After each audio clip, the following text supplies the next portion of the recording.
Adani group को लेकर एक और बड़ी खबर आ रही है। असल में भारत के सबसे बड़े कारोबारी समूहों में से एक अडानी ग्रुप को एक और झटका लगा है। झटकों की बात हो रही है तो आपको हिंडनबर्ग का झटका तो याद ही होगा, लेकिन हिंडनबर्ग का भूत अडानी ग्रुप का पीछा ही नहीं छोड़ रहा है।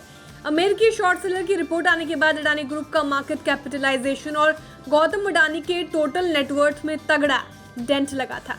इस वजह से अडानी ग्रुप के कई सौदे अटक गए थे, लेकिन 5 महीने बीतने के बाद भी अडानी ग्रुप और उनके मुखिया गौतम अडानी को जो नुकसान हुआ है उसकी भरपाई नहीं हो पा रही है। कारण है अडानी समूह के कई सौदों का एक के बाद एक अटकना। अब ताज़ा मामला क्रेडिट रेटिंग एजेंसी क्रिसिल से जुड़ा हुआ है। असल में अडानी ग्रुप और एयरक्राफ्ट मेंटेनेंस कंपनी एयरवर्क्स के बीच होने वाली डील ठंडे बस्ते में चली गई है। यानी आसान भाषा में कहें तो अडानी ग्रुप को 400 करोड़ रुपए का झटका लग गया है। बीते कुछ समय से अडानी ग्रुप ने एयरवर्क्स को $53 मिलियन यानी करीब 400 करोड़ रुपए में खरीदने की योजना बनाई थी, लेकिन दोनों पक्षों के बीच कई दौर की बातचीत के बाद भी डील फाइनल नहीं हो पाई। अब इस खबर पर क्रिसिल की भी मुहर लग गई है। क्रेडिट रेटिंग एजेंसी क्रिसिल के मुताबिक दोनों पक्षों के बीच बातचीत नहीं हो रही है और आगे होने की उम्मीद भी नहीं है। यानी इसका मतलब हुआ कि अडानी ग्रुप के द्वारा एयरवर्क्स को खरीदने की योजना संभवतः टल गई है। बता दें, पहले ये खबर आ रही थी कि एयरवर्क्स की एक बड़ी शेयर होल्डिंग कंपनी लिक्विडेशन में चली गई थी। ये बड़ी कंपनी पूंज लॉयड ग्रुप थी।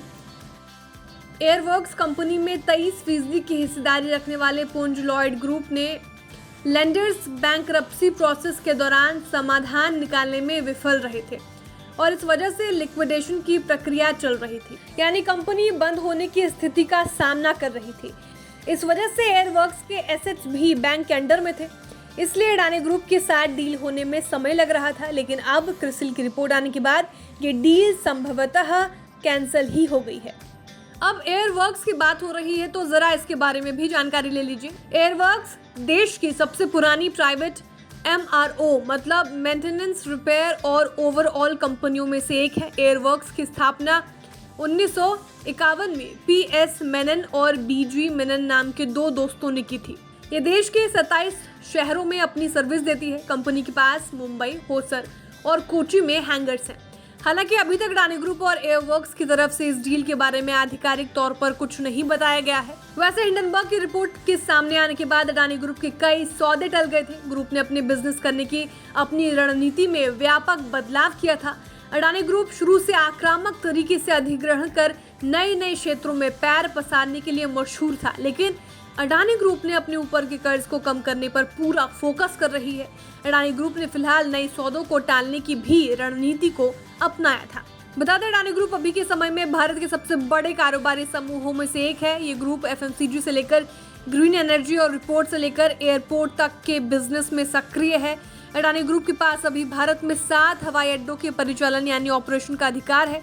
एयरवर्क्स के अधिग्रहण से अडानी के एयरपोर्ट बिजनेस को विस्तार मिलने वाला था, लेकिन डील के कैंसिल होने से अडानी ग्रुप को तगड़ा झटका लगा है। Bureau report, बिस्तक।